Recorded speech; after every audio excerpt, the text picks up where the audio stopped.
Bonjour les amis, je suis ravie de vous retrouver aujourd'hui pour discuter de ce que la relation à la nourriture nous dit de la relation à notre vie. On voit ça ensemble là.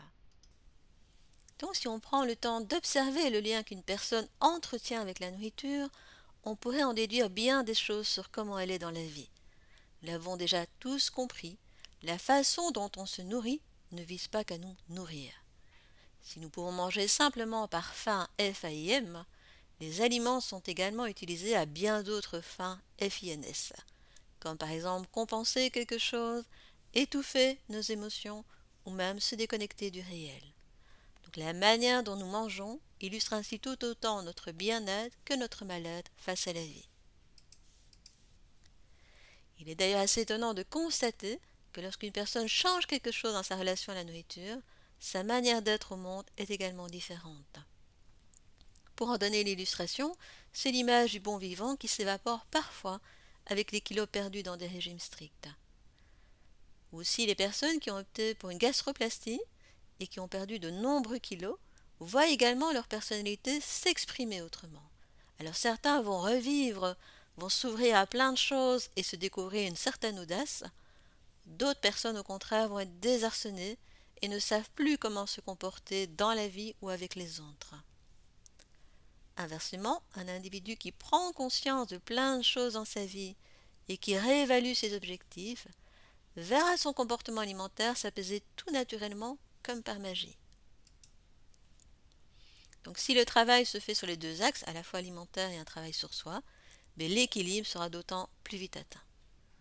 Donc, notre enveloppe corporelle et notre façon de vivre la vie ne sont pas indissociables. Nous ne sommes pas des corps mécaniques vides. Quand on voit dans les magazines tous les régimes, on nous parle d'aliments, on nous parle de calcul, on nous parle de calories, on nous parle d'associations miraculeuses, de pilules miracles, mais notre corps n'est pas une simple équation mathématique et ce n'est pas non plus une entité désertée. Donc les aliments qui nous attirent, la façon dont nous les cuisinons, la vitesse à laquelle nous mangeons, notre manière d'assimiler et de digérer sont autant d'éléments qui nous parlent de nous, de nos croyances, de notre façon de considérer la vie.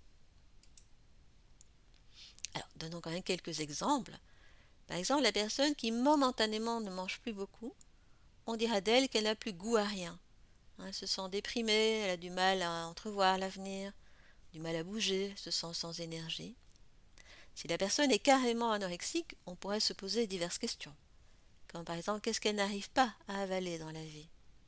Est-ce qu'elle refuse sa féminité? Est-ce qu'elle ne veut pas ressembler à sa mère?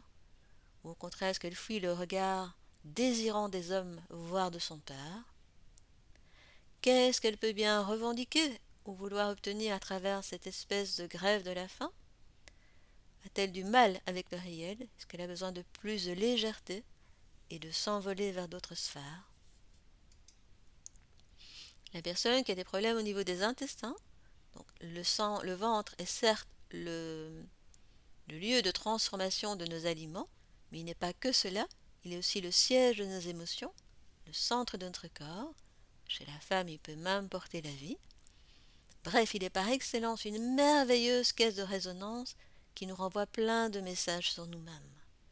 Donc la question qu'on pourrait poser, c'est qu'est-ce que la personne ne digère pas ou n'assimile pas dans sa vie? La personne souffrant de boulimie ou d'hyperphagie, donc pour rappel, j'ai des vidéos sur ces deux thèmes sur ma chaîne YouTube. Donc là aussi, son comportement va illustrer la manière dont elle répond au stress de la vie. Donc sa dépendance est souvent énorme, elle ne s'habite pas vraiment et le regard des autres est prépondérant. Sa demande affective est souvent grande, alors même qu'elle a parfois du mal à recevoir. Sa souffrance interne est gigantesque, même si elle tente de la cacher derrière un masque joyeux. Sa personnalité est souvent touchante, mais elle est rarement en vie dans sa vie.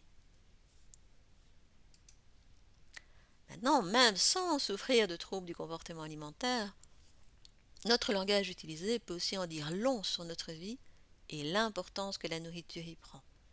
Donc là, j'ai repris quelques expressions, comme par exemple avoir un pépin, manger son pain noir, mettre de l'eau dans son vin ou mettre de l'huile sur le feu, se bouffer le nez, boire du petit lait, être une crème, avoir du pain sur la planche, faire la fine bouche, poireauter, être beurré, être une bonne fourchette, avoir les jambes en compote, mordre la vie à pleines dents, marcher sur des œufs ou avoir un œuf appelé avec quelqu'un.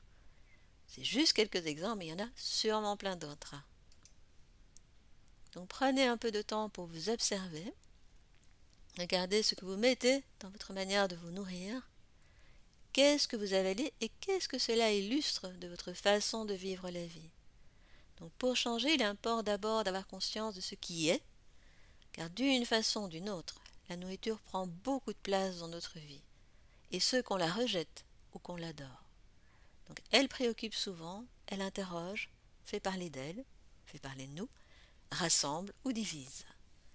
Il semblerait que nous passions près de 900 heures par an à table, soit l'équivalent d'un mois complet. Alors vous observer ne veut pas dire vous juger.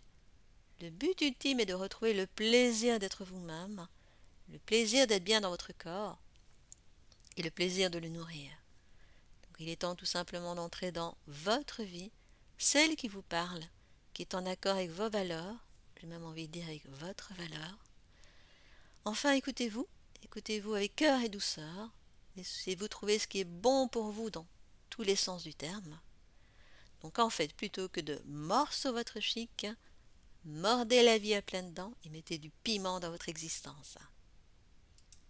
Si vous avez aimé, n'hésitez pas à liker et vous abonner à ma chaîne YouTube. Si vous avez des questions, vous pouvez également me contacter via mon adresse mail que vous trouverez sur mes différents sites et vous avez les références de mes sites dans le descriptif de cette vidéo. Quant à moi, je vous retrouve bientôt pour d'autres sujets.